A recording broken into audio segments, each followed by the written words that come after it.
In this video, I'm going to use Visual Studio Code, SQLite 3, the SQLite 3 Editor extension, and I'm going to make a quick database. I've already done this, but I'm going to make a database quickly, make some mistakes sort of on purpose, accidentally on purpose, and then show how to sort of fix some of those things uh, as we go. Okay, so I have just a little folder under my downloads called Catering, so I'm going to make a quick little catering database. I'm not even going to insert data or query. I'm just going to do the create part. Okay, and then I have a little reminder here of how to add something as a primary key. And we're going to use that at one point. Okay, so mostly we're going to use this help in Visual Studio Code gives us to make primary keys, but that will come in handy to know the syntax at one point. Okay, so I had going to open folder, downloads, my little catering database, my catering folder. And then in the catering folder, I'm going to add a catering .db, make a database. There we go. So the extension makes it recognizable as a database. And so I have among my extensions, bunch of extensions here, but my SQLite, I have the Alex CDZZ and this YY0931, the SQLite3 Editor. Okay, and that gives me a nice like Excel spreadsheet like uh, interface for dealing with the database. Okay. Um, so here we go. So here is my little quick description of what I want. I say I have a database that should have the following entities: customer ID, name, phone, email, staff ID, name, address, event ID, description, date, time, location. And then we're keeping the everything simple. So numbers and strings.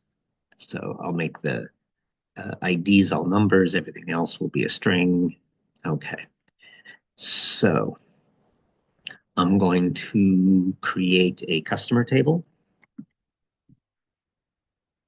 and that will have a customer ID, which I'm going to make an integer. I'm going to put on the primary key, make it auto increment. Then I'm going to add, what did I have? A name, a phone, and an email. Okay. So the name will just be text, not the primary key. A phone will be text, not the primary key. Email will be text, not the primary key. And uh, you see here in this little slider that the commit was hiding, which is unfortunate because you need the commit or nothing happens in a database. Okay, so customer ID, integer, primary key, auto increment, name, text, not primary key, phone, text, email, text, all not the primary key. It doesn't like composite or having a primary key that has more than one field. We will show how to do that toward the end. Okay, so let's commit. Okay, so now we have a customer table. And now it's ready to insert, but I'm not going to insert anything. I'm just moving on to staff. And I'm sort of on purpose doing it too fast and making the tables without thinking about the relationships. Then I will come back. So I can, down here under the SQLite and in my Explorer, if I have the SQLite installed, then the SQLite3 editor installed, then if I have my database highlighted, this typically shows up down here. And I can use this button down here to create a table. All right.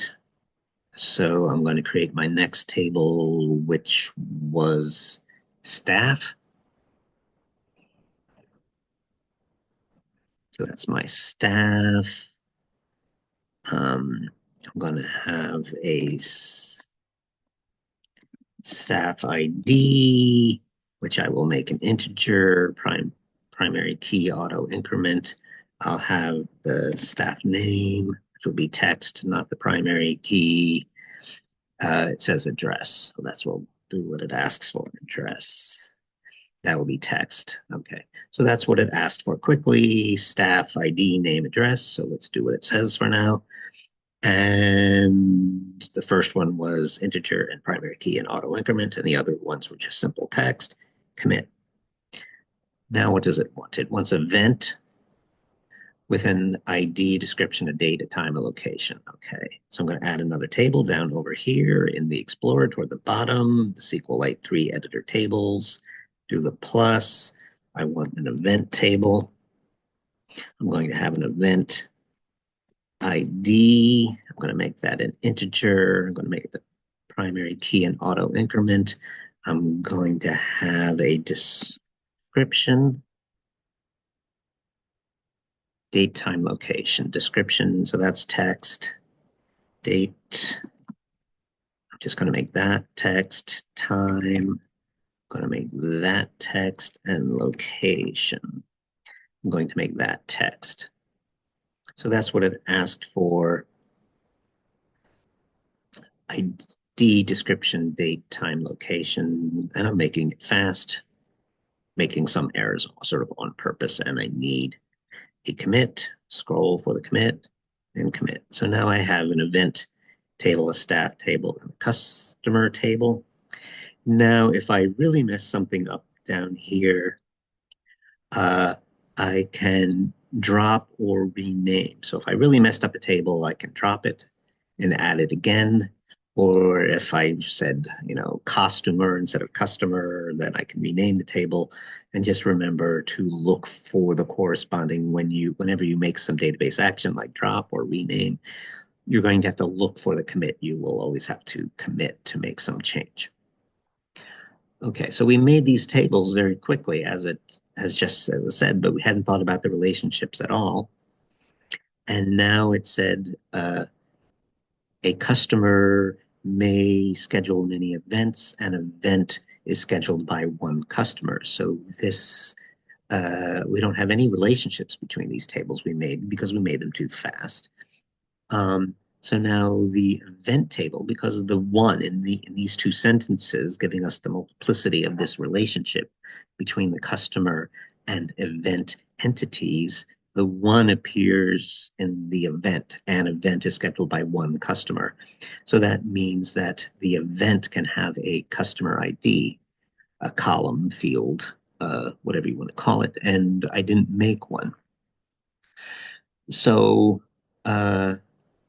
there are two ways to work on this. One is that I can access the schema, which will show me the create code for the table, or over here, if it's simple enough. If it's complex, I'm going to have to do that. But if it's simple, and we'll see how simple this is, I can add a column. So if I want to add a simple column, that's really easy. Say I decided on the staff, I better know their phone number. So let's just do it, the simplest column add, and then just say plus and say it's assuming that it's text. So you're giving the column a name and a type, and we'll just say I better have a phone, and then there will be a commit. So I can just quickly add in a phone. If I had the wrong type, if I said I don't want to do this really, but if I said I wanted the phone number to be a number, there's no reason for it. I'm not going to do any number things with my phone numbers. I'm not going to add them, subtract them, multiply them, but I can change the type. So if I right click, I can. That's another way for me to make some changes here. I can right click on a field at the top at the header of a column and change its type or change its name and such. So another thing one can do. So I added a field that wasn't in the original description for the staff to give them a phone number. I should probably give them an email as well. Okay. But in terms of the relationships, I wanted the event to relate to the customer And so that is a field, but that's a more fancier field in that that field should then reference the customer table. So let's see if we can do that with a simple plus. So down here, it it's saying alter the table event, add a column, and I'm going to, so up the first time when it was very quick, I just did it right here in this little blue box, but it does open up something below, which gives me sort of a little more capability. So I'm in the event table. I'm going to add uh, a customer ID column. It is an integer.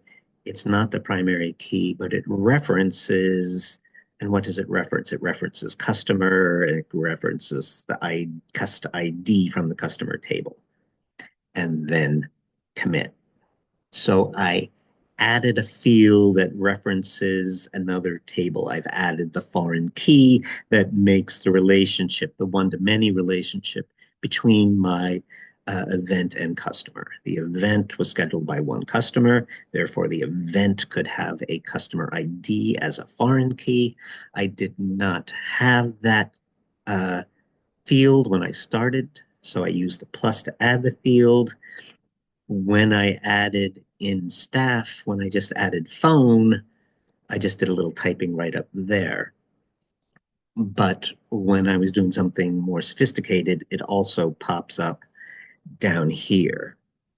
But if I click on another table, this all will disappear because I haven't committed it. But to do something more sophisticated, like references another table, I needed to work down here. Okay. So now I have my main tables with my main, I keep doing that, my main tables with my main properties. I have the relationship from customer to event, but now I need the staff to event connection. I need people to work these events, so it won't be much of a business.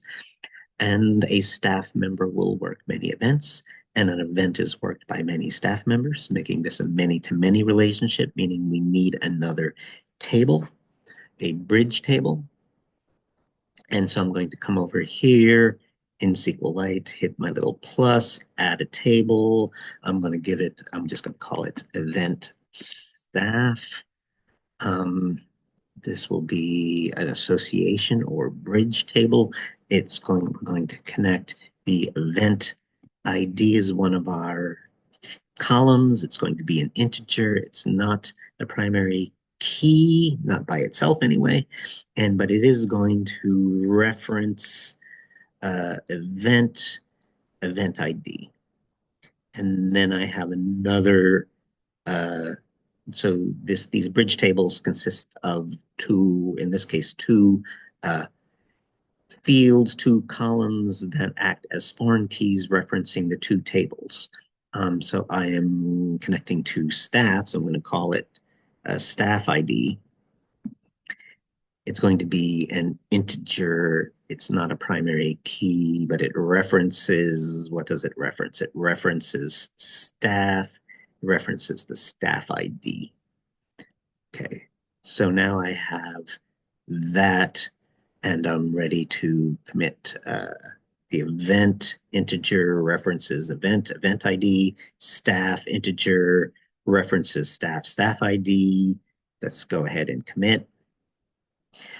But now when you are inserting in this table, you can insert an event ID and a staff ID, and then you might be able to come along later and sort of add add another row with that same information, and we don't want that. So we want to make this combination. We can add a new field, which is the primary key, or I can make this combination a primary key. And that's what I'm going to do.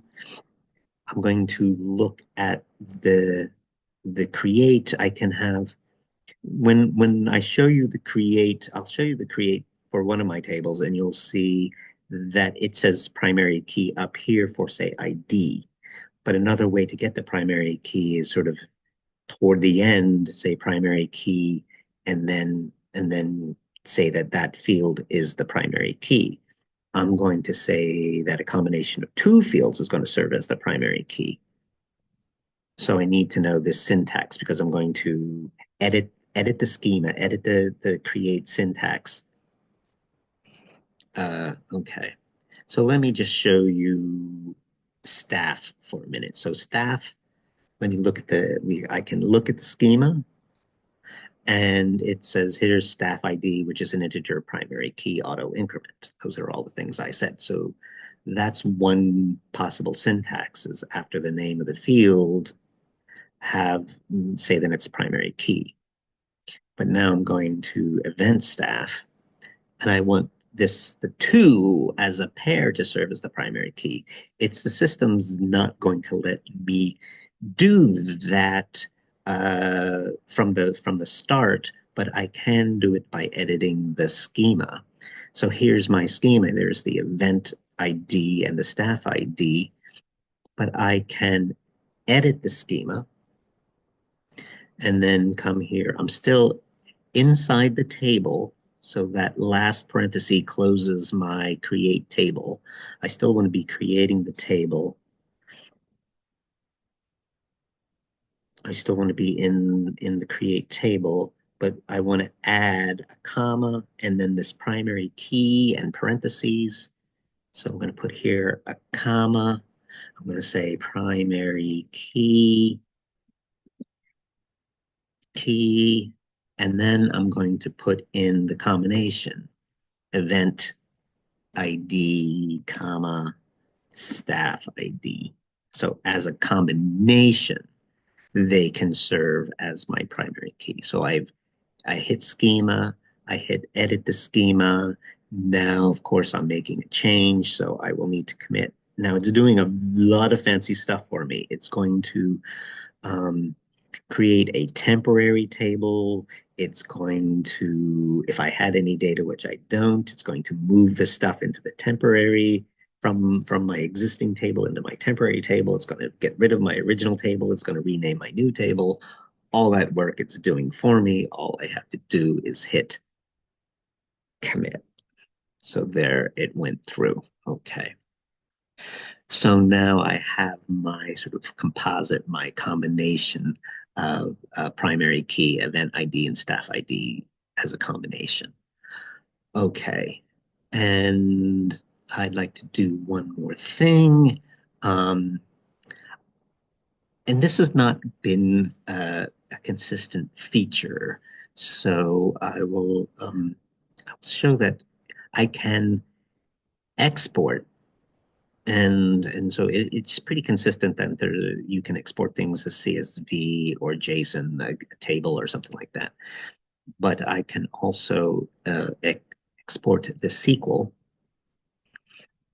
and it didn't do anything yet. Well, it did, but it opened this terminal down here and produced a command for me that a SQLite3, and then this is my catering database.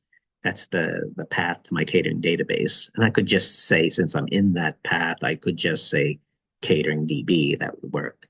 Dot dump greater than sign, and then the name of a SQL script, which it's calling out. I'll call it catering create or something like that. So a create script for catering. .SQL, the standard extension for a SQL script. And then I will just hit enter. And then that created here for me this catering create SQL script, which we can see here. There's my customer table, my staff table, my event table, my event staff table, and with the primary key that is composite. So we have all those things. Okay. One more thing about this. So I've seen people who didn't have the export as SQL. In fact, I have it, and most of people I've seen don't have it. Um, but all hitting the button did for me was bring up this command in a terminal. So you can always bring up a terminal and then run the command. Um, the computer needs to understand the SQLite3 command. I've seen computers that didn't understand that. One thing that could be done was to that one thing that helped along the way, at least fix the problem for some computers, was to add a Python extension. So if you write the simplest little sort of hello.py, hello Python file, and bring in the extensions for a Python file, that made this command that didn't run for some people run.